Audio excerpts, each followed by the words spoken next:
నమస్తే welcome to iDream. Cancer ట్రీట్మెంట్స్లో chemotherapy అన్నది ఒకటి. అయితే ఈ కీమోథెరపీ తీసుకునేటప్పుడు చాలామంది భయపడిపోతూ ఉంటారు. దీనివల్ల ఏమైనా సైడ్ ఎఫెక్ట్స్ ఉంటాయా అనేసి.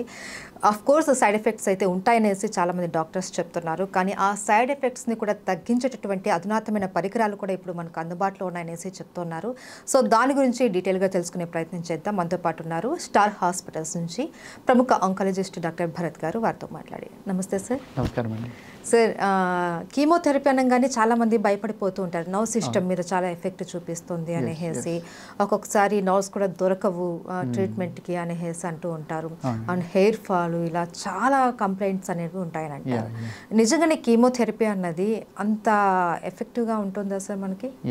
కీమోథెరపీ అనేది మనం ఓన్లీ క్యాన్సర్ కణాలని చంపేయడానికి మాత్రమే మనం ఇచ్చేటువంటి injections or tablets or injections, ఒక మెడిసిన్ అనమాట. బట్ అది క్యాన్సర్ కణాలనే కాకుండా నార్మల్ సెల్స్ పైన కూడా డెఫినెట్గా ఎఫెక్ట్ ఉంటుంది. బట్ మనకి రిస్క్ బెనిఫిట్ రేషియో చూసుకుంటాం అనమాట. సో మనకి ఏది when we want the benefit we have to take that risk. So ఇప్పుడు ఉన్నటువంటి టెక్నికల్ అడ్వాన్సెస్ ఏంటంటే ఆ రిస్క్ని అది కూడా ఇంకా తగ్గించేటువంటి పరికరాలు అయితే ఇప్పుడు అవైలబుల్గా ఉన్నాయన్నమాట. సో ఏంటి అంటే మనకి మామూలుగా ఏం సైడ్ ఎఫెక్ట్స్ ఎక్కువ చూస్తాము, మోర్ వరీయింగ్ ఫీచర్ ఏంటి అంటే హెయిర్ లాస్ అంటుంటారు. ఫస్ట్ ఏ ఉమెన్కి మనము chemotherapy, especially breast cancer, ovarian cancer, colon cancer, వీళ్ళందరూ కూడా ఫస్ట్ భయపడేది ఏంటంటే సార్ హెయిర్ లాస్ అవుతుందా అనేసి. సో హెయిర్ లాస్ అనేది అన్ని కీమోథెరపీస్కి కావు. కొన్ని కీమోథెరపీస్కి సిగ్నిఫికెంట్గా అవుతుంది, కొన్ని కీమోథెరపీస్కి మైల్డ్గానే ఉంటుంది. సో మనము ఆ సైడ్ ఎఫెక్ట్ ఆఫ్ హెయిర్ లాస్ని కూడా తగ్గించడానికి ఇప్పుడు అడ్వాన్స్డ్ ఏంటంటే స్కాల్ప్ కూలింగ్ డివైజెస్ అని వచ్చాయన్నమాట. స్కాల్ప్ కూలింగ్ డివైస్ అంటే ఒక రకమైనటువంటి ఒక డివైస్. కీమోథెరపీ ఇచ్చేటప్పుడు ఏంటంటే మీ స్కాల్ప్ పైన చల్లగా ఉండేటువంటి ఒక కూలింగ్ డివైస్ అనమాట. హెల్మెట్ టైప్లో ఉంటుంది. సో హెల్మెట్ టైప్లో ఉంటుంది అది. తద్వారా ఏమవుతుందంటే అక్కడికి బ్లడ్ సప్లై అనేది తగ్గిపోద్ది స్కాల్ప్కి, హెయిర్కి. సో మనకి కీమోథెరపీలో ఫస్ట్ టీ-హాఫ్ అంటాం, అంటే half life of that one ఉంటుంది కదా. అది ఇంజెక్షన్ వేసినప్పుడు ఏదైతే ఫస్ట్ ఇనిషియల్గా అది హై కాన్సన్ట్రేషన్ ఉంటుందన్నమాట.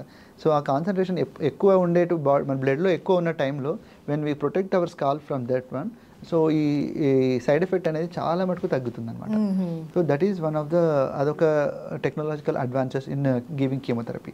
సెకండ్ ప్రాబ్లం ఏం చెప్తుంటారంటే చాలామంది పేషెంట్స్ ఒక సైకిల్, 2 సైకిల్ తర్వాత 3వ సైకిల్ నుంచి నాకు వీన్ దొరకట్లేదు సార్, నాకు ఇంజెక్షన్ ఇవ్వడానికి ఇదంతా నల్లబడిపోయింది, చేతులు ఈ చేయికన్నారు, కాలు కన్నారు, నాకు నా వల్ల కావట్లేదు అంటారు.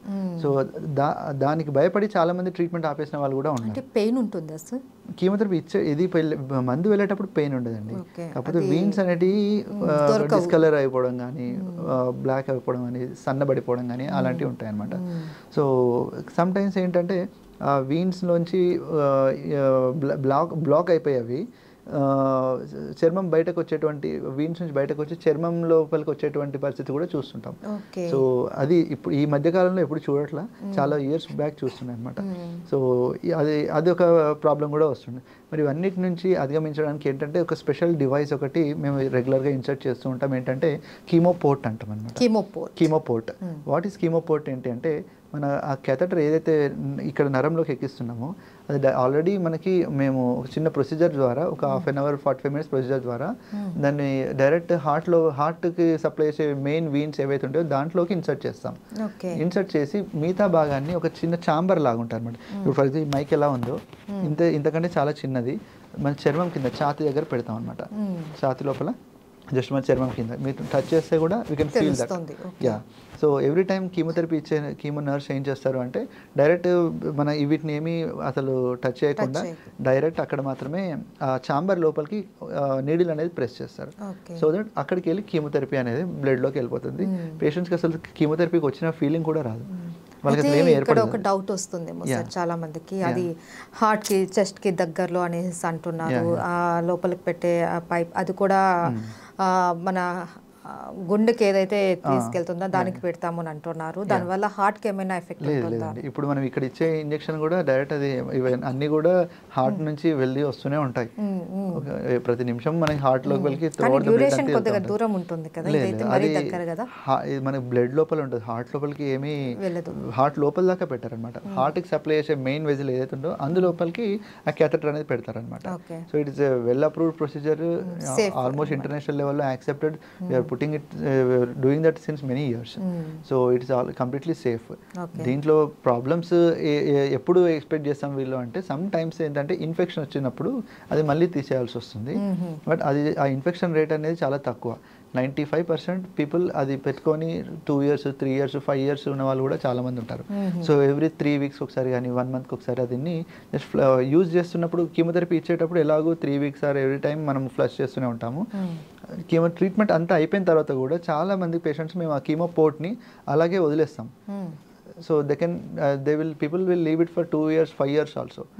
కాకపోతే అది ఎప్పుడైనా వాడుకోవచ్చు, మళ్ళీ ఇన్ కేస్ ఫ్యూచర్లో క్యాన్సర్ రికరెన్స్ వచ్చినా దాన్ని మనం వాడడానికి వీలవుతుందని చెప్పేసి అది అలాగే పెడతాం. బట్ ఆ టైంలో ఏంటంటే అది బ్లాక్ కాకుండా ఉండడానికి ఫ్లష్ చేస్తుంటాం అనమాట ఎవ్రీ మంత్కి ఒకసారి. కానీ అది వాళ్ళు దే కెన్ ఎక్కడ మళ్ళీ హాస్పిటల్కి మెయిన్ అంటే ఎక్కడైతే ట్రీట్మెంట్ అక్కడ రావాల్సిన అవసరం లేదు, ఎక్కడ అందుబాటులో ఉన్న హాస్పిటల్స్లో అది ఫ్లష్ చేయడం చిన్న ప్రొసీజర్ అనమాట. సో అది అది కీమో పోర్ట్ గురించి ఒక సెకండ్. అది నెక్స్ట్ వచ్చేసి పంప్, బ్యాక్స్టర్ పంప్స్ ఉంటాయండి, ఇన్ఫ్యూజన్ పంప్స్ అంటాము. ఏంటంటే ఇప్పుడు కొన్ని కీమోథెరపీస్ 2 days దాకా 3 days దాకా కంటిన్యూస్ వెళ్ళే కీమోథెరపీస్ ఉంటాయన్నమాట. So 2 days 3 days patient bed పైన పడుకోవడము, కీమోథెరపీ తీసుకోవడం కూడా కొంచెం కష్టమైన పని. సో దీనికి ఏం చేశారంటే ఒక పంప్ ఉంటుంది, ఒక బాటిల్ లాగా ఉంటుంది అనమాట, మన వాటర్ బాటిల్ టైప్లో ఉంటుంది. అందులో ఆల్రెడీ మనము ఫిక్స్ చేసి పెడతాము అనమాట, ఇంత ml/hour ఫ్లో పోవాలి. సో మనకి 48 hours ఈ కీమోథెరపీ అంతా పోవాలి అనుకుంటే ఆ రేట్లో అది పోతూ ఉంటుంది. సో మనం హాస్పిటల్కి వచ్చినప్పుడు మనం అది ఇన్సర్ట్ చేసి పెడతాము. అది మనం స్టార్ట్ అయిన తర్వాత పేషెంట్ కెన్ గో హోమ్. మళ్ళీ ఒక 2 days తర్వాత క్యారీ చేసుకుంటారు. అయిపోయిన తర్వాత వాళ్ళు మళ్ళీ వస్తారు, అయిపోయిన తర్వాత పంప్ తీసేసుకొని వెళ్తారు అనమాట. సో కొంతమంది పేషెంట్స్ కి కీమో పోర్ట్ విత్ పంప్ పెడుతుంటాం అనమాట. So they are very extremely happy ఉంటారు అనమాట పేషెంట్స్. ఏంటంటే నాకు ఇంజెక్షన్స్ ఆ భయం లేదు, కంటిన్యూస్ తీసుకోవాలి, బెడ్ పైన పడుకోవాలి, హాస్పిటల్లో 2 days ఉండాలి అన్నటువంటి భయం కూడా ఉండకుండా they are very happy. So when they are at home they feel more happier, no? So finally no one want to come to hospital. So ఆ విధంగా పేషెంట్స్ కి సైకలాజికల్ కూడా చాలా బెనిఫిట్ ఉంటుంది, and they are more ready to take the treatment. అలా so వైద్య రంగంలో ఎప్పటికప్పుడు అద్భుతాలు జరుగుతూ ఉంటాయి, డెవలప్మెంట్ అనేది జరుగుతూ ఉంటుంది, అడ్వాన్స్ ట్రీట్మెంట్స్ వస్తూ ఉంటాయి. సో కీమోథెరపీలో కూడా మంచి అడ్వాన్స్ ట్రీట్మెంట్స్ వచ్చాయి, చాలా మంది భయపడిపోతూ ఉంటారు. సో ఏవైతే సైడ్ ఎఫెక్ట్స్ ఉన్నాయో దానికి ఆల్టర్నేటివ్ ఏంటి అన్న దాంట్లో కూడా ఇప్పుడు చాలా చెప్పారు మీరు. బెస్ట్ ట్రీట్మెంట్ అండి ఇదైతే, చాలా మందికి యూస్ఫుల్ కూడా. Definitely useful, definitely long term గా కీమోథెరపీ అంటే చాలా సైకిల్స్ కీమోథెరపీ అవసరం ఉన్న వాళ్ళకి ఇది మేము డెఫినెట్ గా సజెస్ట్ చేస్తాం.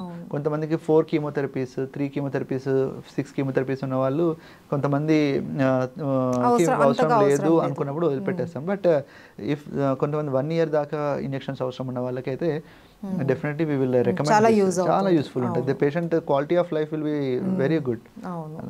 ఒక డిప్రెషన్లో కూడా వెళ్ళకుండా ఉంటారు. వాళ్ళకి అంటే ఈ పెయిన్ఫుల్ ప్రొసీజర్ అని పేరు, అండ్ ఆల్సో హాస్పిటల్ స్టే అనేది అది ప్రాబ్లం ఉంటుంది. అలా scalp cooling device, hair fall తక్కువ ఉంటుంది, సైడ్ ఎఫెక్ట్స్ కూడా చాలా వరకు తగ్గుతూ ఉంటాయి.